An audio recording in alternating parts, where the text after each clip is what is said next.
this is the official start of this video, this live training.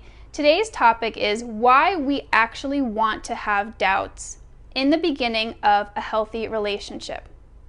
So, when you're dating someone, and I also, I want to know also if you guys can relate to this yourself. When you're dating someone, it's actually natural and normal to have doubts in the very beginning of the relationship. So why is this? Why is this? Well, it's because you're actually seeing somebody clearly. You're seeing somebody realistically when you have doubts. So I want to know here, let me know in the comments if you have ever dated someone and you knew right away that they were the one and you felt like they were maybe your soulmate and everything seemed right, and then it didn't work out. If I were watching this, I would comment me, because that happened to me actually quite a few times. So yeah, let me know if this is something that you have experienced, because I think if you are in this group and if you're watching this video, you probably have experienced this at least once, where you just knew in the beginning and it turned out to be not true. So Janelle is saying currently having doubts. The opposite, okay. So Janelle, we're going to talk about why that's happening. Yep, Cassie, hi, she says me, yeah. So when you are having doubts in the beginning of the relationship, this is actually a good sign because it means you're seeing the person realistically. So when we do not have any doubts, when we're just being completely sucked into a relationship, being completely wowed, completely infatuated, just totally like in love with this person, and let me know if you've ever experienced this too, we can actually get blinded by those things and not see a person realistically. And this is often how we end up in toxic relationships. We're so completely blinded by, whatever it is that this person has, whether it's the charm, they're super attractive, they're saying the right things, they're doing the right things, and we don't actually see some of the flaws, and I say that in quotes because no one really has flaws, but some of the things that are not actually okay about the relationship. And yeah, I don't like to use the word flaws, but that's really the most appropriate thing I can say here. We're not seeing the negative sides of this person. And we have to understand that no one is going to be perfect here. Every single person out there is going to have something about them that we're not super excited about, And so if we are having doubts, that's actually a really good sign that you are not being blinded by love, by infatuation, by all of the hormones and the chemicals that come from the very early stages of falling in love with someone. And you're seeing someone accurately. So it's okay that if you are having some of that infatuation, it's okay that you are having some of those, those really exciting feelings. But if you are not having any doubts at all, and you're feeling like in the very beginning this person is the one, that's actually not a good sign, okay? The point of dating, the point of taking your time getting to know someone is so that you can figure out if they are compatible with you or not. And along the way, there's going to be things that come up where you're like, I don't know. Because again, no one is going to be perfect. No one. And if you're feeling like someone is perfect, that's actually a warning sign. That's a warning sign of a toxic relationship. It probably means that you're being, or not even probably, it means that you could be being blinded by infatuation. And I'm going to talk a little bit more about the different ways that manifests. But dating is so that you can see these things as they come up. You can see the things that you're like, about your partner, and then you can decide if they're the right person for you. So when I say things that are like, I'm not talking about red flags. If you're seeing red flags, then that's something that that's a whole different story. You need to probably leave that relationship. But I'm talking about things like, like, I don't always love the way he dresses, or I don't always love that little weird habit he has that kind of bothers me. Things like that. That's what I'm talking about. Those little things that you're like, I don't know. I have to figure out if this is the right person for me. And maybe it brings up some doubt. So, Janelle, I'd be curious if you wanted to share, what are the doubts that you're actually having right now? If you feel comfortable sharing, we can kind of just work through them and see if this is a normal thing. And I think it probably is. And here's another thing that could come up. At times, you may doubt your level of attraction for this person, because coming out of a toxic relationship, one where there is a lot of intermittent reinforcement, where the pull, the subconscious attraction to someone can be so strong that when you get into a healthy relationship, the attraction may not be as intense, and you can doubt whether you're really into this person or not. And that's normal too. And I can tell you from going through this process myself, and from helping many other women go through this process as well, in the beginning, it's normal to doubt your attraction for a healthy person, because it doesn't have that same intense dynamic of the super high highs and the really low lows that a toxic relationship had. So ladies, let me know if so far this is making sense. Please let me know in the comments, or give me a heart, give me a like if this is making sense so far. So if you are experiencing the opposite, I touched on this before, but if you are experiencing the opposite, where you meet someone and you're getting this feeling that right away they are the right person for you, or they are your soulmate, or everything just kind of fits and it clicks and it's great, that's a warning sign. And again, this message is not for everyone. This is for you. If you are here in this group and you have had bad relationships, and you have had toxic relationships, maybe even abusive relationships, excuse me, and you are feeling that instant, oh my God, this is the one, he's so great, it feels so right, that's a warning sign for someone like you.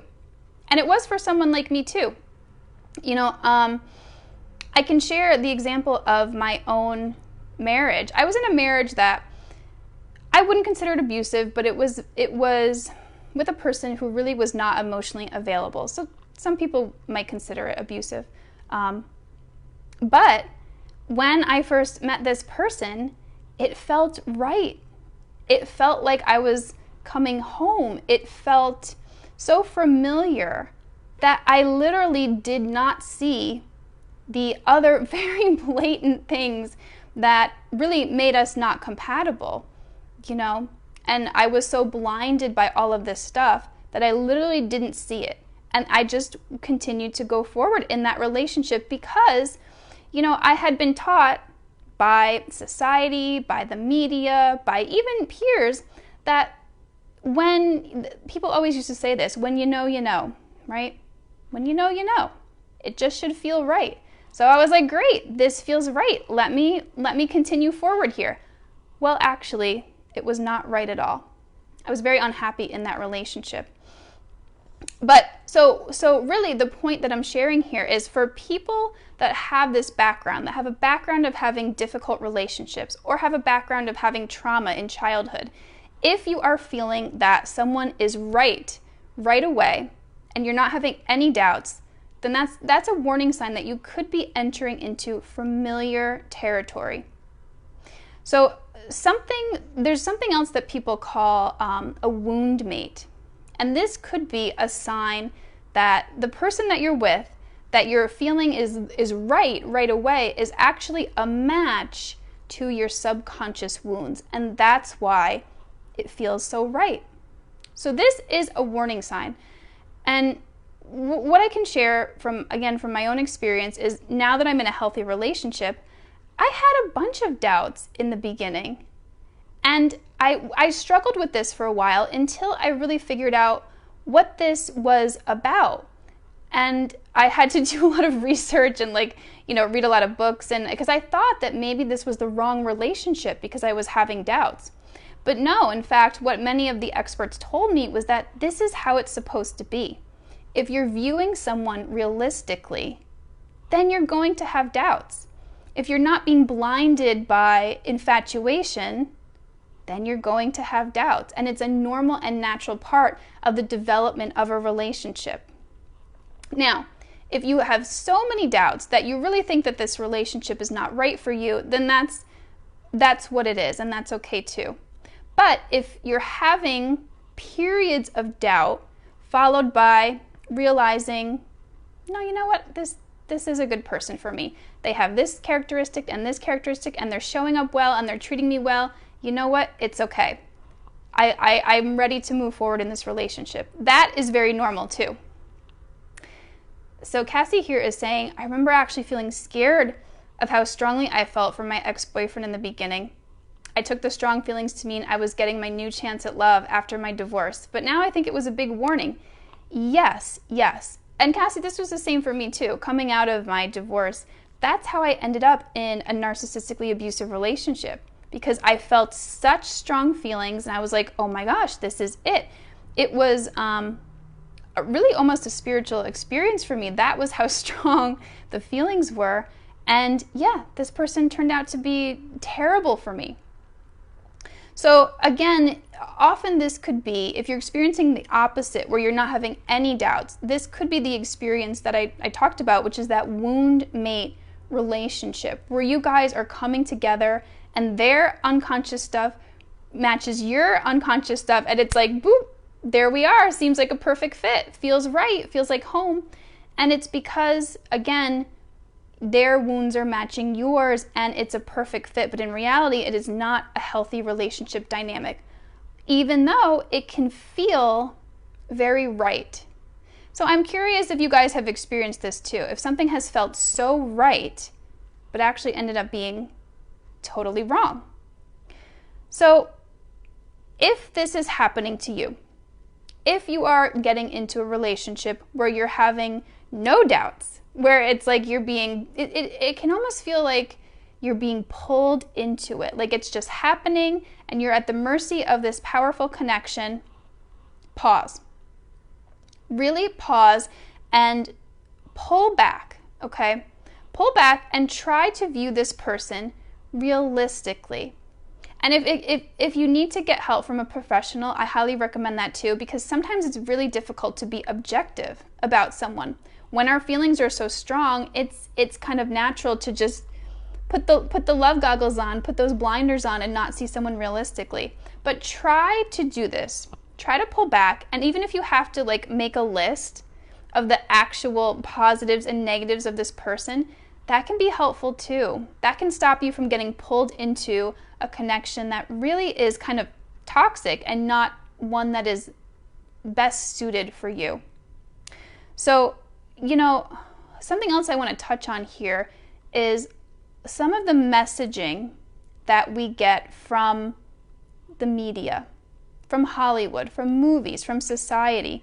A lot of the messaging that they're sharing about relationships is that we should just be completely swept away and completely overtaken by love and passion and infatuation, and we should just know right away if this is the right person for us, right? That's how the stories go. That's how the movies are written. But that's not reality. That's not what actually happens in a healthy relationship. It's not like that. It's more of I call it the slow burn. It's more of getting to know someone and seeing if you're compatible in all the different ways, and then seeing if there's an attraction there, if there's chemistry there, if a romantic relationship can develop. So when you're seeing these stories of the instant passion, instant infatuation, that's actually not the way a healthy relationship goes. So keep that in mind. What I had to do on my healing journey was completely dismantle all of these stories and realize this is not how love goes. And it's completely contrary to basically all of the messaging that's out there about love and relationships. So I'm also curious to see if you guys have experienced this as well. If you have, read the books, watched the movies, watched the TV shows, and seen the relationship dynamics there and thought that that was how it was supposed to be. Okay, so Robin is saying, I sent you a question above, if you can address it. Let me see, Robin. Let me look here. Robin, I don't see your question. Can you send it again so that I can answer it? Because yeah, I'd be happy to answer that. And so you guys, as you're watching this, if you have any questions about having doubts, or if you have any questions about relationships and love and healing in general, please put them here in the comments. This is why I do these weekly lives, because I want to give you guys a space to bring the issues and, get some answers from me. Because, really the main support that I give is in this group, in this weekly live, and then to my clients. So this is your chance to just get some support here. Okay, so Robin's saying, I recently began dating someone. He seems to be a true gentleman, very generous, emotionally available, and we have a lot in common, etc. The problem I'm having is I'm not sure if I'm attracted to him. Yes, it's only been a few dates, and can my feelings of attraction grow? Yeah, so Robin, that is an awesome question. And you are speaking to the experience that so many of us have coming out of toxic relationships and then going into a healthy relationship, and it's like, I'm not sure if I'm actually really attracted to this person, because it's so different from the relationships and the attraction that you've had in the past. So yes, to answer your question, Robin, feelings can grow, and it may take a while. But if this is someone who is showing up really well and who you find attractive on an objective level, like if you just saw this person on the street, you'd think, oh, they're kind of cute, yeah. And they're treating you well, and you find that you really like their company, these are all good signs that this is a really good person for you. And so what I also do with my clients is I do a lot of releasing work that helps your heart open up so that you can feel more attraction to a healthy person. Because for many of us, our subconscious, or you can call it the ego, we have these wound patterns where we are just immediately drawn to people who don't treat us well, who are not emotionally available, who make us feel like we have to earn love, like we have to fight for it, because we experienced that in our past, and that's what's familiar. And those attractions can feel so strong, they can feel so intense, that again, when we end up in a healthy relationship, it can leave us with doubts as to whether we are actually really attracted to this person, because it feels so different. So Robin, again, this is actually a good sign. It's actually a sign that this person may be good. So I would give him a chance, and if you're interested in working together, we could work through that too, and see if we can release some stuff that can help open your heart up to this person, because that is what it takes. And it's actually, I'm glad you asked that, because it's a good transition into what else I wanted to talk about today, which is one of the reasons that keep us in these bad relationships with people who can't show up for us, who are emotionally unavailable, is the subconscious stuff that we have going on. And let me see here. Hold on. Before I go into that, Cassie is saying, yeah, it's so overwhelming in pop culture. It really is. These messages of, these intense, passionate relationships are everywhere. And it can, even for me in the beginning of my healthy relationship, I was like, maybe this isn't how love is supposed to be. Because here I am, like, I'm really happy in my relationship. I really enjoy being around this person. He's treating me well. I think he's cute. Like, everything is there. But I'm not having these super intense feelings of passion and attraction. And it's making me second guess myself. I mean, now I know better, but that's how it was for me in the beginning. Okay. So yeah, Janelle says, I've been seeing someone more recently, and we have great emotional and sexual connection. That's a really good sign. We can have great conversations and enjoy spending time with one another, but I'm an office worker and he's a laborer, and I'm struggling with my bias of wanting a more traditionally educated person. Is this a healthy doubt? Yeah. Janelle, absolutely. This is a healthy doubt. So this is something that, it's a journey. When you're dating someone, it's a journey of getting to know this other person, but it's also a journey of self-discovery. It's sitting with yourself and just, deciding, do I want to go ahead with this person, or do I want to lose this person because I really do want someone who's more traditionally educated? And Janelle, there's no right or wrong answer here. It's something that you have to decide for yourself. Is it more important to you to have that formal education, or is it not? And yes, so this is a healthy doubt. This is like a great example of one of the things that naturally comes up in the dating process. Because again, we're not going to find someone who matches every single one of the things that we're looking for. It's not possible. It's probably, I think it's different for men. I think men have a much shorter list of qualifications of things they're looking for in women. Women, we tend to be a lot more detailed, and we tend to have so many more specific things that we're looking for. So yes, so when I'm talking to women, I say to women, you guys, we're not going to find every single thing.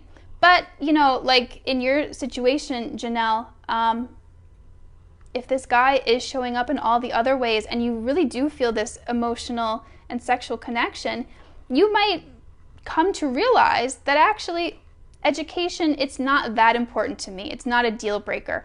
This guy seems pretty good. But, you will go through this period of doubt and exploration, and it may come up more than once. You might decide, yeah, you know what? It's actually not that important to me. And then, a couple weeks or a couple months down the road, that doubt might pop up again, and you have to revisit it and decide, okay, well now, is it still not as important to me? So yes, that is absolutely a healthy doubt. And thank you so much for asking that question. Oh, Robin, thank you. Thank you for your compliment. Thank you. I've been trying some new looks. I appreciate your feedback here. Okay, so Melissa says, I'm seeing someone new. Hi, Melissa. But I feel like I'm having a hard time not bringing triggers from my past relationship into this new relationship. Yeah, that is very, very common. When you've had a really difficult relationship from the past. And Melissa, this is something that I help my clients with. As you know, we did some of this work together, but yeah, this is something that is very, very normal. And so what I recommend people do is to get professional support, whether it's with a therapist or a coach, I don't care if it's with me or someone else, just get support to help you work through some of this stuff, because there are very, very concrete things that you can do to not bring those triggers into your new relationship, and it does make a big difference. I work with a lot of people who are have already found a great partner, but yeah, they still feel like they have a lot of stuff going on from that previous relationship, and that's some of the work that we can do. But yeah, that's very normal too. Yeah, so Janelle's saying, yeah, we can have a great conversation. He's very open-minded. Is it fair to just see how it plays out? Yes. Janelle, absolutely. This is what dating is. And I think, when a lot of us are coming out of this toxic relationship dynamic where maybe the relationship went very quickly, or like you went from 0 to 100 in a couple weeks, normal, healthy dating can feel like a little awkward, a little slow, and you can almost sort of second guess yourself and feel like, gosh, am I leading this person on? But no, this is what dating is. So yes, it is absolutely okay to just see where it goes. And even when you do decide that you want to be in a relationship, it doesn't mean that it's absolutely going to be forever. Dating doesn't mean getting married. If you get to that point where you have dated someone for a good while, at least a year, I do recommend a little bit more than a year, but at least a year, and you realize, okay, this is my person, and then you want to talk about marriage, that's totally different. That's totally different than just a dating relationship. A dating relationship is for the purpose of seeing if this is someone that you want to be with long term, that you want to make a more intense commitment to. So yes, that is perfectly fine. Oh, hi Maya, thank you. You guys are liking my look. Okay, good to know. Thank you so much. So one of the things, again, that keeps us drawn into these relationships where we're not having any doubts and we're just immediately swept away and they end up being toxic is the subconscious stuff that we carry around. So here's a way that you can tell if you are maybe experiencing some of this subconscious stuff. And by the way, also, when you address the subconscious stuff, it helps you to love yourself more. And this is how you end up in a really healthy relationship because, like I talk about in a lot of my other videos, healthy men, or if you date women, other healthy women, they want healthy partners in return. So the more you can love yourself and the more you can show up in a healthy way, the easier for you it will be to get into these healthy relationships. So here's some signs that you might have some subconscious stuff going on, some subconscious blocks to love. If you don't find anyone who likes you attractive, that's a really big sign.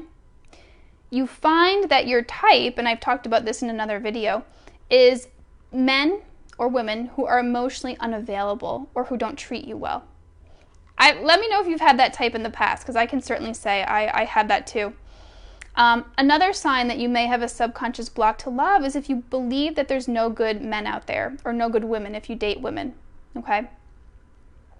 Another sign is if you find healthy partners boring.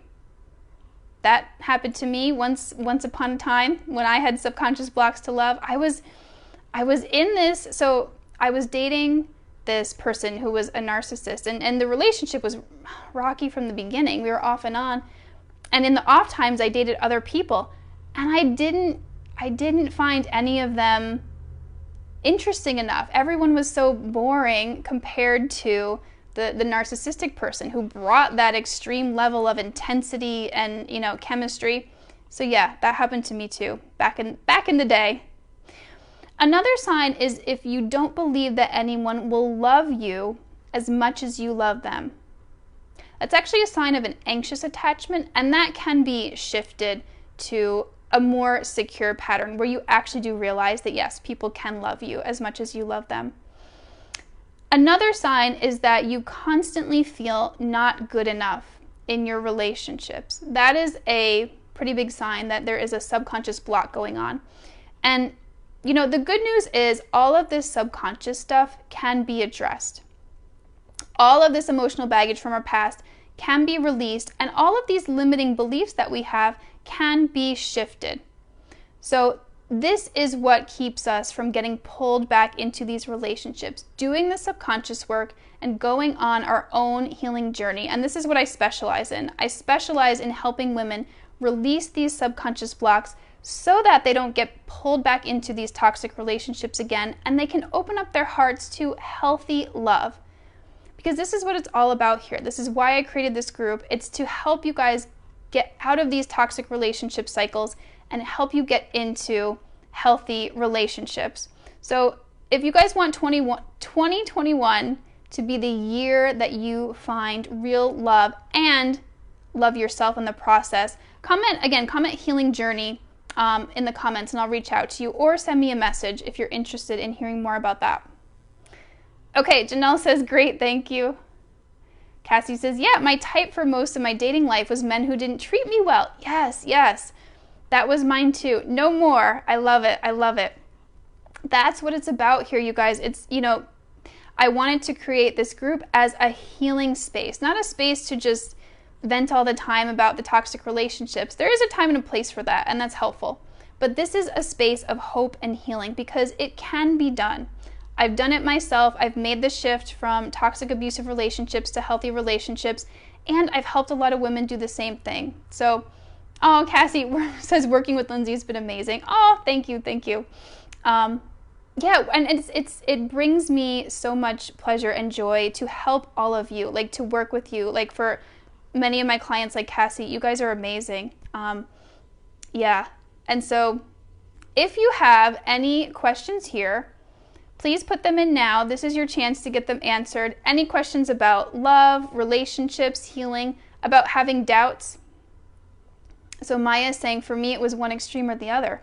Totally boring or narcissist. Yeah. So Maya, there is that middle ground. There is that type of person who's not going to completely bore you, but who will also not be like so, honestly, so emotionally unstable that you're in the super high highs and the low lows. So yeah, that there is that middle ground. And again, like if you guys are looking for support and you're trying to figure out, well, how do I actually make this shift? That is what I'm here for. So reach out to me. All right. So Janelle's question again, what's your perspective on age differences? Good question. So my relationship actually is, let's see, there is an 8-year age difference. Totally okay with it. I know a lot of people who have big age differences also. What you have to make sure though is that you guys are on the same page as far as your values, as far as what you're wanting out of life, and as far as having the same goals. So as long as you guys are on the same page as far as that goes, I think age differences are totally okay. Some of the extreme ones, it might be difficult because you may be on very, very different pages in your life. So for example, if you are really, really young, let's say you're like 20, 25, and you're, just figuring out who you are, you don't even know if you want to get married, you don't know if you want kids yet, and you're with someone who's like late 30s or early 40s, and they already know, like, they're ready to settle down, they do want kids, you guys probably won't be compatible because you're just not in the same place in life. But if you are, like if maybe you're younger and you do already know who you are, what you're looking for, what you want out of life, and you meet someone who's older and they know that too, that could work. Could definitely work. So yeah, it really just depends on the individual person and where you are in your journey. So yeah, like my partner's younger, but we do match up on all the different areas. We want the same thing, we have the same goals, so it works. So yeah, Janelle, I hope that answers your question. It really just depends on the person and the situation, but it can work. It absolutely can work. So Maya says, saving the victims. Yes. One of the most compelling dynamics for many of us, and I know that was for me too, is we are so empathic. We are so caring. We are so concerned about other people that we want to save them. We want to, like if they had a difficult childhood or if they had a lot of trauma, we stay in these relationships because we think that we are helping them, or even that our love will save them, right? Let me know if you guys have experienced that dynamic too. But that, again, I had to learn this the hard way. It doesn't work. Our love cannot save anyone. Our love cannot help anyone. If the person is already on a healing journey, if they're already doing their own work, yes, our love and our affection can be a great support. It can be really helpful, but it's not going to be the thing that saves anyone. And it's such a hard dynamic to break, Maya. Like I feel for you. I understand. It can be so hard, but it is something that if we want a healthy relationship, we have to break out of. And the reason it's so hard is because we're doing that saving dynamic in order to avoid feeling our own pain. Because if we disconnect from that relationship and that connection, what's going to come up is our own pain and all the stuff that we've been trying to avoid by staying in that connection. So yeah, it's really hard, and I do, like, if any one of you are going through this now, I do recommend getting support in that, because you don't want to walk this journey alone. It's really difficult, and a lot of pain comes up, and part of what I help my clients with is to move through this easier and quicker. The healing modalities that I use, like energy healing is one of them, it brings up that stuff and it helps you to release it a lot faster than ordinarily. Yeah, so Cassie's saying, I had so much compassion for my ex and all of his trauma. I hoped that I could help him see that he needed to heal. Didn't work. Yes, Cassie, exactly. That was me too. With this, with my ex who was narcissistic, he had so much trauma, and he was a spiritual teacher, and so he taught all about healing, and at one point he was actually teaching about relationships, which really fucked with me, if you can imagine. Hearing him talk about how relationships should be, but then acting very opposite. But yeah, so I totally wanted to save him. I wanted us to heal each other. I wanted us to go on this healing journey together. But I was really the only one that was going on the journey. I mean, my ex was to a certain extent, but because of his narcissism, he truly wasn't able to see his own shortcomings. He wasn't able to take any accountability for his behavior. He always blamed me for everything. And so when you have that dynamic, it's impossible to heal. You can't heal, and you're not helping the other person by staying. You're only enabling them to continue their behavior. So, yeah. And so Maya says, yeah, avoiding my pain. Exactly, yeah. So, yeah, you guys, I hope that this was helpful. I don't want to go too long here today. But yeah, Cassie's saying teaching about relationships. Yes, yeah. This guy was teaching about relationships at one point. He probably actually still is. I don't even know. But he could still be. But yeah, it was a mind trip there for sure. And that's why, like, when I share about my experiences here, and you guys are sharing about your experiences too, like, I get it. I have been there in the trenches, like, had my mind, like, totally fucked with, came out of these relationships, like, not even knowing what was up or down, so I experienced a ton of manipulation and really just had to learn from scratch what a healthy relationship looks like. And everything that I've learned is what I've put into my program, Living Free, Finding Love, to help you guys to break these cycles too. So yeah, thank you guys so much for watching. I don't see any other questions here. But yeah, thank you guys for watching, and I will be back next week with another topic. And yeah, okay, talk to you guys soon. Bye-bye.